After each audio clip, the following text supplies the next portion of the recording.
Not in again. Christ. She must be hiding in that bloody tunnel. How about that?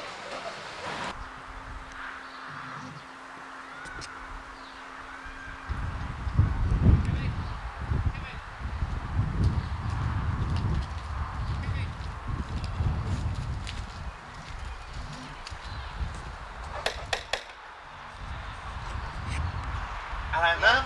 Hello, Mum. Hello. Made for you. Look. My mum's lemonade. Right.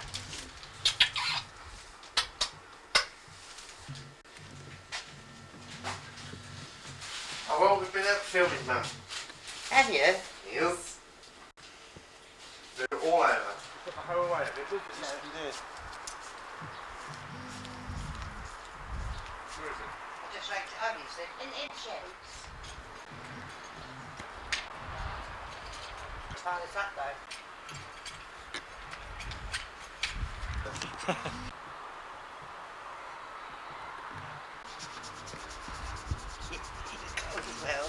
Well, thank you. Thank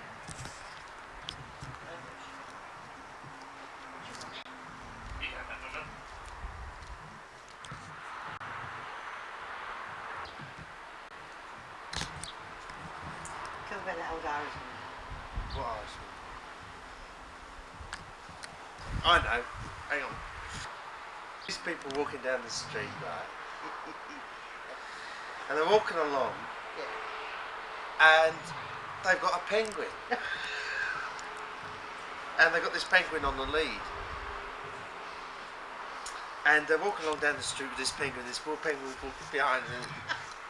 And it's on the lead like that. And this cop's walking down the road like this.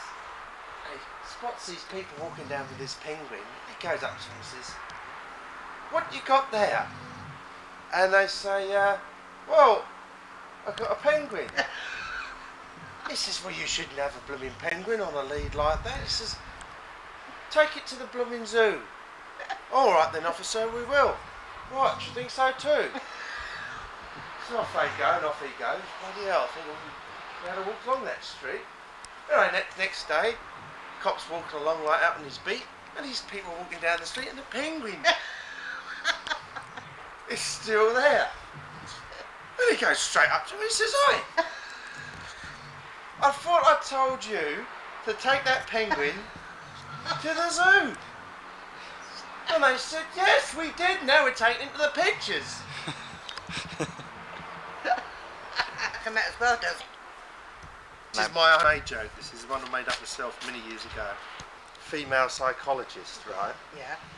And she's doing some research into character types, Yeah. right?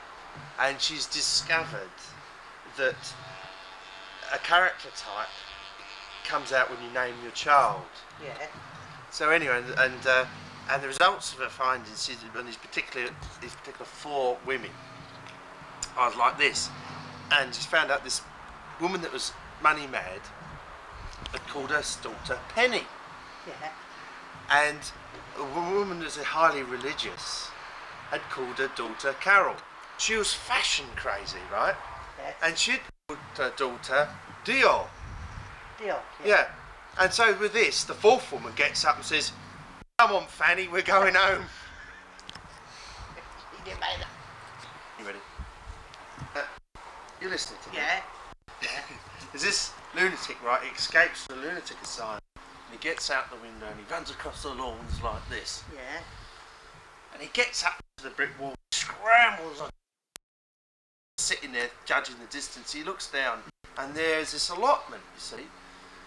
And he's looking at this bloke growing this rhubarb. And he's got all this been horse dung all over this rhubarb, you see. He's digging it in. So he takes one look at it and says, "Blow this, I'm going back in the asylum. At least we have custard on ours." That's a bit out, don't they? The monster.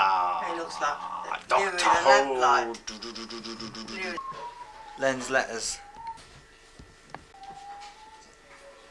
It's really funny, actually.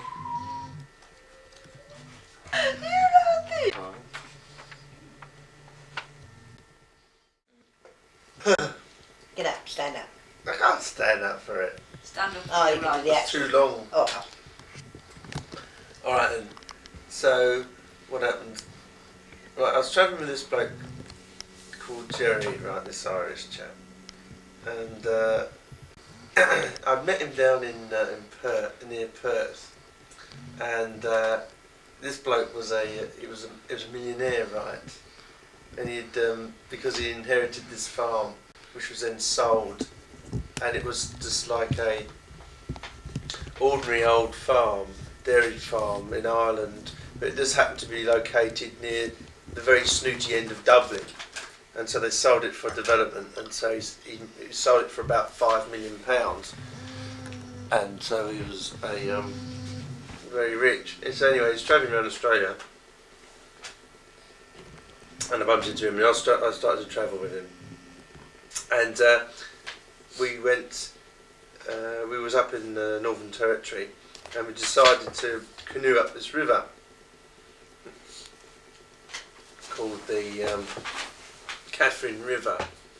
So we went to this spot, and we'd hired this canoe, really big canoe, weighed a hell of a lot despite it being made of fiberglass.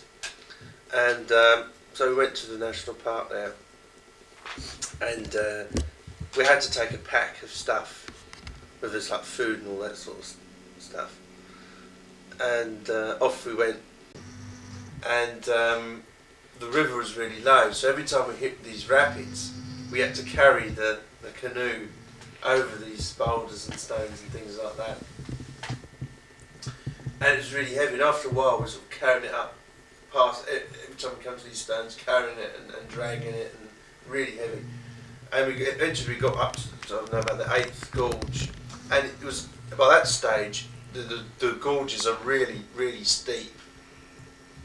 And the gorge end we came to was just like a wall. It was called the wall, and it was just like a solid wall of rock. And the only way you could get your canoe up there was to get a rope out and sort of lasso it to a tree and haul it up that way. And past the wall, the river becomes very sacred to the Aboriginals. I mean, they don't like this part of the river that's been given over to the white people anyway, but they really don't like white people going into the other part of the river over the wall. So we decided not to bother, and it was getting a bit late, so we decided to camp. So we turned the canoe round and we went back to this other gorge, and it was quite a large one, and it was just like a kind of amphitheatre sort of thing like that. It was really rounded at one side, and on the other side it had this sandbank with some trees on it. So we thought, righto, we'll pull up in this sandbank. So we pulled the canoe up in this sandbank, tied it up to one of these trees, and we climbed up through these trees onto the top of the sandbank and found a flattish bit and decided to put our tent there. So I said, right, I'll go and get some firewood. So I got some firewood together in a big bunch, and I got this whole heaps of long sticks that were hanging about there as well. So I got all these heaps of sticks, put them by the fire, and got the fire going. Once it got funny, you started to cook. So I decided to go down to the gorge and put some lines out to get some fish. And all of a sudden I feel really creepy. Like, I just felt like somebody was watching me. And so I was looking around like this, and I thought, no one's here, you know, absolutely quiet. You know, you could hear the odd sort of crackle from the fire where Jerry was cooking. And the more I stayed down there, the more I felt that somebody was watching me, and it was just like an Aboriginal or something like that was watching me. And I could sort of visualise this sort of old Aboriginal face with painted face looking at me. So I got really scared, and in the end I thought, oh, I've had enough of this. So I ran up to the fire and to have a word with Jerry, and he was there sort of cooking away. And I said to him, oh, I really don't like this place, this is really scary, you know. And he's going, oh, what's the matter? Of course it's okay. And I said, oh no, Jerry, it's really bad, I can feel it, it's just not on. And he said, oh, for God's sake, shut up. You're only trying to scare me, to be sure. You're just trying to scare me. And I said, no, I'm not, Jerry, I'm not. I said, it's really, really not too good here. He said, just shut up about it, all right. And I said, all right, I will, you know, I could see he's getting a bit hot under the collar about it. And so anyway, so I thought, I won't press the point because he's obviously getting very heated and he's quite a large chap. Sort of big ginger hair and a beard, very wild type of man, extremely strong. And I thought, well, I won't press the point at all. And so so he dished up the meal, and so I started to eat it like this, in silence. And I thought, well, I'll just keep my thoughts to myself. And he eats his meal, and he puts down his plate, and he stands up, and I'm watching him stand up.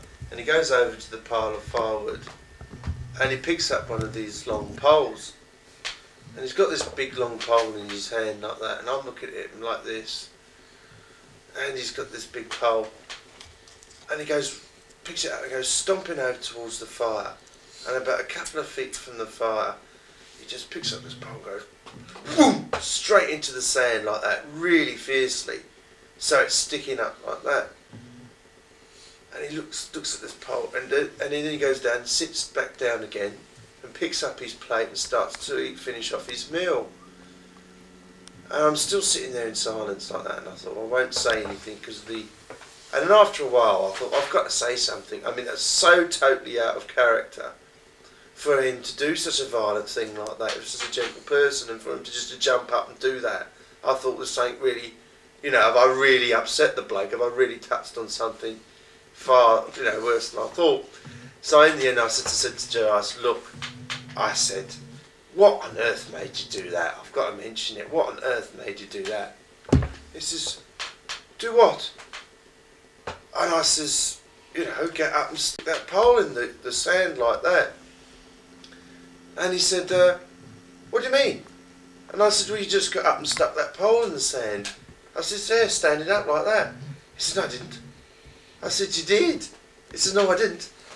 I said, I did. I just see you do it. We think I'm sitting here. How's it sticking out? He said, I never did that. You must have done it. And I said, I didn't do it. I said, you did it. He said, no, I didn't. And in the end, he got so upset that I just had to stop talking about it because he absolutely refused to admit that he'd stuck this pole in the ground, and he just didn't believe he'd done it. And so that night, I'd sort of been used to sort of sleeping out because I couldn't spare to sleep next to him because he's snoring, he's farting. And so, but I just couldn't bear to sit outside of the tent, and in the because I was so scared. So I said, "Well, I'll sleep in the tent with you tonight." So I slept, and it was awful. It smart, farting and snoring. It was just disgusting. What a combination. Because he was a vegetarian, you see, and What's the difference that making?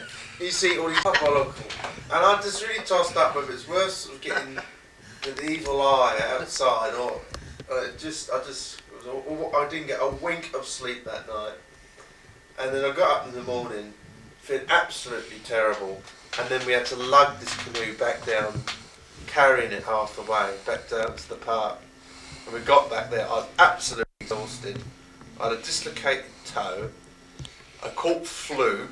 I had just shocking pains throughout the whole of my body, and I just collapsed in the tent, and I just didn't get out of bed for about another 12 hours. I was absolutely sick, and like about 3 months afterwards, I spoke to him about it. You know, obviously long after the dust had died down on it all, and I said to him, "Did you really stick that stick in, or not? I mean, did you do it?" And I remember, he said, he was absolutely honest. He never did stick that stick in. He was absolutely honest for me. It was a and spirit. so, something happened. It must have been taken over by a spirit. Taken over by Aboriginal spirit. Because, like Aboriginals, for a pole in the ground is a grave site, and that was like that. It was stuck around the pole like that. So it was a grave. There's more likely it's probably a particular Aboriginal sacred site who'd probably died there or got buried there at least by his tribe, and you know, it was really very frightening. He said more comical before he started tonight, but he said more comical.